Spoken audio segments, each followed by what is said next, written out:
Ayat 8, karena kami tidak dapat berbuat apa-apa melawan kebenaran, yang dapat kami perbuat ialah untuk kebenaran. Tolong jelaskan ayat ini kepada kami. Mohon penjelasan untuk ayat 8, Saudara Muin. Rasul Paulus berkata, aku tidak melakukan apapun yang melawan kebenaran. Sebaliknya semua yang aku lakukan adalah untuk menyatakan kebenaran dan mendeklarasikannya.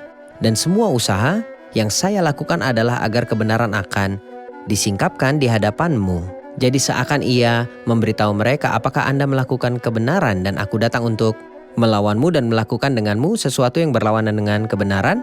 Mustahil. Jika kamu dalam kebenaran, aku tak akan memberitahu yang akan kulakukan dan akan berurusan dalam kekejaman ini. Namun karena sebaliknya yang kulakukan selaras dengan kebenaran dan untuk memperlihatkan kebenaran. Saudara Ishak, ayat dari 11 sampai akhir pasal, akhirnya saudara-saudaraku bersukacitalah, usahakanlah dirimu supaya sempurna. Terimalah segala nasihatku, sehati sepikirlah kamu dan hiduplah dalam damai sejahtera. Maka Allah sumber kasih dan damai sejahtera akan menyertai kamu. Berilah salam seorang kepada yang lain dengan cium yang kudus. Salam dari semua orang kudus kepada kamu. Kasih karunia Tuhan Yesus Kristus dan kasih Allah dan persekutuan Roh Kudus menyertai kamu sekalian. Amin. Kata-kata yang begitu indah yang membutuhkan sebuah komentar terakhir. Ya, ini adalah salam terakhir dan kami percaya bahwa salam terakhir adalah seperti salam pembuka. Itu diinspirasikan dan karena itu penuh dengan pengajaran. Akhirnya saudaraku, selamat tinggal, yaitu bersukacitalah. Ia tidak mulai dengan lebih dahulu mengatakan bersukacitalah. Karena saudara seiman di sana perlu mengobati banyak hal yang mereka miliki dan pada akhirnya mereka akan memperolehnya. Mereka perlu bertobat dan bersedih serta meratap dan mengakui, lalu mereka akan bersukacita. Dan banyak hal yang telah kita katakan, seluruh surat pada akhirnya bersukacitalah. Ini sesuatu yang baik, sukacita adalah hasilnya. Banyak orang percaya berharap mereka dapat bahagia sebagai permulaan. Ya, tidak masalah, namun itu akan terjadi ketika saya mentaati Tuhan. Hal kedua adalah usahakan supaya sempurna atau mungkin itu berarti dewasa, bertumbuh. Ini sesuatu yang baik. Di perjanjian baru paling sedikit kita mendapati 3 metode kedewasaan rohani, firman Allah, yang lewatnya manusia kepunyaan Allah diperlengkapi untuk setiap perbuatan baik. Kita punya karunia-karunia rohani. Untuk memperlengkapi orang-orang kudus, kita juga memiliki ujian-ujian yang melaluinya mereka dijadikan supaya kamu sempurna dan utuh. Usahakanlah dirimu supaya sempurna. Jadilah penghiburan yang baik. Kita telah paham bahwa sifat dari semua surat adalah menghibur pelayan Tuhan yang menderita dalam jalan pelayanan. Semangatlah. Sehati sepikirlah, kita tidak ingin mempunyai 2 tim. Kita tidak menginginkan perselisihan, kita ingin memiliki minat yang sama, yaitu berfokus pada kemuliaan Tuhan. Dan pelayanan Tuhan serta orang-orang kudusnya, hiduplah dalam damai sejahtera. Satu dengan yang lain, maka Allah sumber kasih dan damai sejahtera akan menyertai kamu. Berilah salam seorang kepada yang lain dengan cium yang kudus. Kita menghendaki kekudusan menjadi tanda dari hubungan kita satu dengan yang lain. Tentunya menurut apa yang menjadi latar belakang mereka. Dan kemudian ia menyimpulkan dengan Allah dan pribadi Tritunggalnya demi kebaikan kita.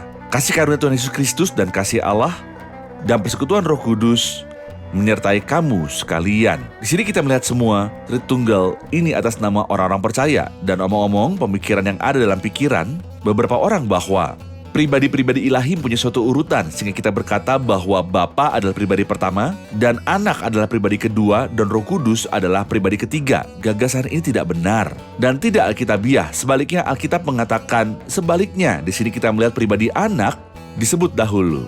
Kasih karunia Tuhan Yesus Kristus, di sini Anak lebih dahulu disebut. Dalam baptisan, dalam Matius 28, ia berkata, baptislah mereka dalam nama Bapa dan Anak dan Roh Kudus. Lihatlah Bapa disebut dahulu di sini.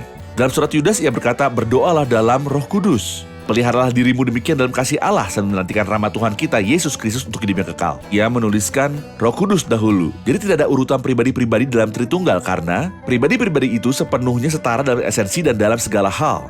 Saudara Muin, ia memulai surat itu dengan membicarakan tentang kasih karunia dan damai sejahtera. Ada dalam pasal 1. Ia mengakhiri surat ini dalam ayat-ayat terakhir, ayat 12, berkata, maka Allah sumber kasih dan damai sejahtera akan menyertai kamu. Ia mengawali dengan damai sejahtera dan mengakhiri dengan damai sejahtera Allah. Tentang apakah ini berbicara kepada kita?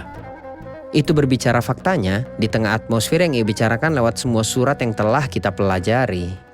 Namun di tengah atmosfer ini orang percaya dapat hidup dalam damai sejahtera. Ketika ia ada dalam persekutuan dan punya hubungan dengan Allah damai sejahtera. Melalui imannya, ia terima damai sejahtera dengan Allah. Dan dalam hidupnya, ia dapat menikmati hadirat Allah damai sejahtera bersamanya. Faktanya dari catatan terakhir Rasul Paulus, saya dapat melihat hati gembala di dalamnya yang ia pelajari dari tuannya. Jadi sebelumnya ia memberi kita daftar tentang 8 hal jahat yang sayangnya ia beritahu mereka itu ada di dalam mereka.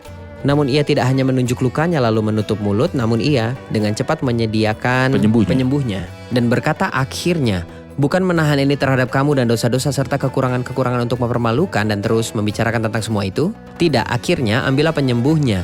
Ia tawarkan kepada mereka sebuah daftar berisi 5 hal yang telah kita bicarakan. Jika hidup seperti ini, usahakan dirimu supaya sempurna, sehati sepikir dan hidup dalam damai sejahtera, berbahagialah. Anda akan mengalami Allah kasih dan damai sejahtera akan beserta Anda. Ini tidak berarti ia tidak bersama mereka, ia bersama mereka dalam Mereka segala akan mengalami keadaan. hadiratnya yang terus-menerus bersama mereka. Anda akan alami dan nikmati hadiratnya yang terus-menerus di hidupmu, dan ini adalah akhir terbaik serta penutup terbaik yang Rasul Paulus tinggalkan bagi orang Korintus.